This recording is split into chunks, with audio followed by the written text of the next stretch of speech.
इसी कड़ी में जितने भी कैंडिडेट बाहर आ रहे हैं उनसे लगातार मैं रिव्यूज कर रहा हूँ कि उनका एक्सपीरियंस क्या रहा है, साथ ही वो क्या गाइडेंस देने वाले हैं उन एस्पिरेंट को जो 2024-25 या आने वाले यूपीएससी में अपीयर होने वाले। सर कॉन्ग्रेचुलेशन पहले अपीयर करने के लिए आपको इंटरव्यू। सर आप जब इंटरव्यू हॉल में जाते हैं तो आप अपनी फीलिंग पहले बताएं। थोड़ा नर्वस लगता है, बट मैं चाहूँगा कि आप नर्वस नहीं हो और feel free. Board is very cordial, आप कॉर्डियल रहे, बिना शांति से जाइए, शांति से, इट्स वेरी गुड। वहाँ पे बहुत अच्छे मेंबर्स हैं और दे विल गाइड यू। अगर कोई आएगा नहीं क्वेश्चन तो कोई प्रॉब्लम नहीं है, आप शांति से इंटरव्यू दीजिए। ओके, आप अपने बारे में बताएं कि आपका एकेडमिक बैकग्राउंड क्या है, साथ ही अटेम्प्ट मीडियम क्या रहा है। ये मेरा 3rd अटेम्प्ट है और 2nd इंटरव्यू है। नाम आपका? मेरा नाम भावेश पी रोहिड़ा है, मैं गुजरात से बिलोंग कर रहा हूँ और मैंने सिविल इंजीनियरिंग, मेरा एकेडमिक बैकग्राउंड है, मेरा ऑप्शनल भी सिविल इंजीनियरिंग था। ये मेरा 3rd अटेम्प्ट है और 2nd interview. Okay sir, question कुछ बताना चाहेंगे अगर कि कैसे क्वेश्चन पूछेगा? अगर एग्जैक्ट ना बताएं तो थोड़ा सा थीम बताएं कि क्या पूछा गया। पूरे क्वेश्चंस आपके डेफ पे ही होते हैं, तो आप डेफ को पूरा पढ़ लीजिए, क्या है आपने डेफ में क्या लिखा है, ये बहुत काम आएगा। मेरे जो क्वेश्चंस है वो पूरे बेसिकली सिविल इंजीनियरिंग पे थे। टोटल मोस्टली लाइक 80% आपके सिविल इंजीनियरिंग पे थे। ओके, डेफ को जो भी कैंडिडेट बाहर है ज्यादातर डेफ के बारे में बोल रहे कि वहीं से पूछा जा रहा है, तो डेफ को थोड़ा भरते समय क्या क्या सावधानियां रखनी है, पहली बात। दूसरा, डेफ में अपने हॉबी ओरिएंटेड ज्यादा चीजें रखनी है या फिर फैमिली ओरिएंटेड ज्यादा? आपके हॉबी ओरिएंटेड रखिए, फैमिली से उनको कुछ लेना देना नहीं है, वो आपको सिलेक्ट करने वाले हैं, फैमिली को नहीं।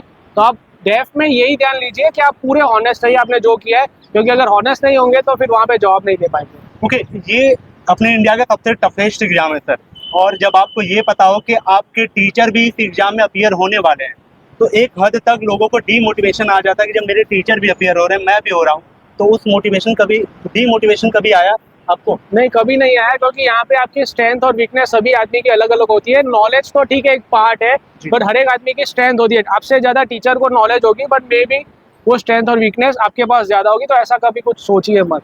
ओके, सर की गाड़ी आ चुकी है, एक्चुअली थोड़ा सा जल्दी मैं इंटरव्यू कवर करूंगा, तो सर प्री का थोड़ा सा कट टू कट थोड़ी अपनी रणनीति बताएं।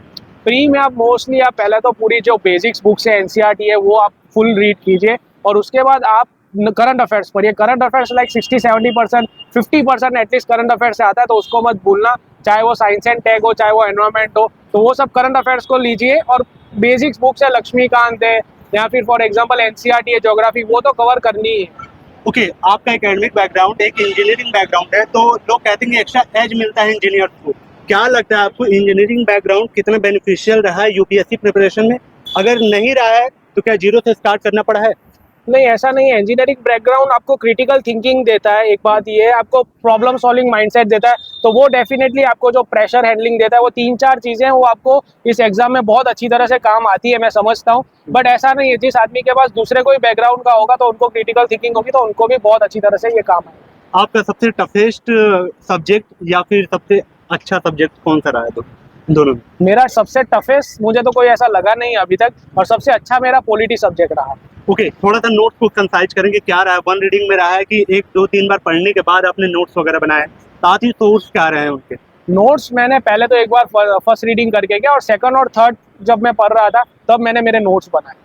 ओके, तो सर एकेडमिक बैकग्राउंड का कोई रोल नहीं रहता है यहाँ पे आपके कहने के हिसाब से? मैं बोल रहा हूँ कि जिसके पास क्रिटिकल थिंकिंग है, जिसके पास प्रॉब्लम सॉल्विंग माइंडसेट है, वो कुछ भी कर सकता है, फिर चाहे उसका एकेडमिक बैकग्राउंड इंजीनियर हो या आर्ट्स हो।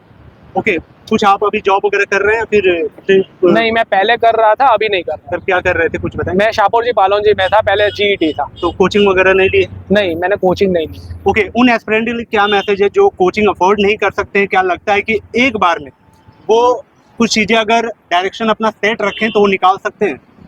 हाँ, अगर आपकी डायरेक्शन सेट है तो आप निकाल सकते हो डेफिनेटली।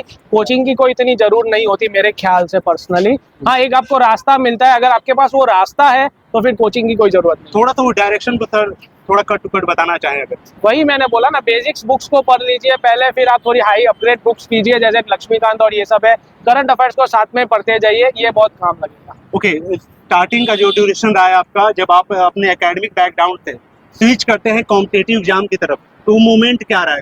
किसी ने इंस्पायर किया है आपको या फिर आपको इधर आना ही था? मेरे को आना ही था इसलिए। ओके, कोई फैमिली बैकग्राउंड से इधर है? नहीं, कोई नहीं है, फैमिली बैकग्राउंड दूर दूर तक कोई नहीं है। ठीक है सर, कुछ मन की बात कहना चाहेंगे? नहीं, बस आप ये प्रिपरेशन कीजिए, बिना सोच के कीजिए कि पास होंगे कि नहीं होंगे। पास नहीं होंगे तो तजुर्बा मिलेगा, और हो जाएंगे तो फिर देश सेवा करने का मौका मिलेगा। चलिए sir, wish you all the best. मैं Thank उम्मीद you. करूंगा कि अटेम्प्ट आपका लास्ट हो और लिस्ट में आ पाए।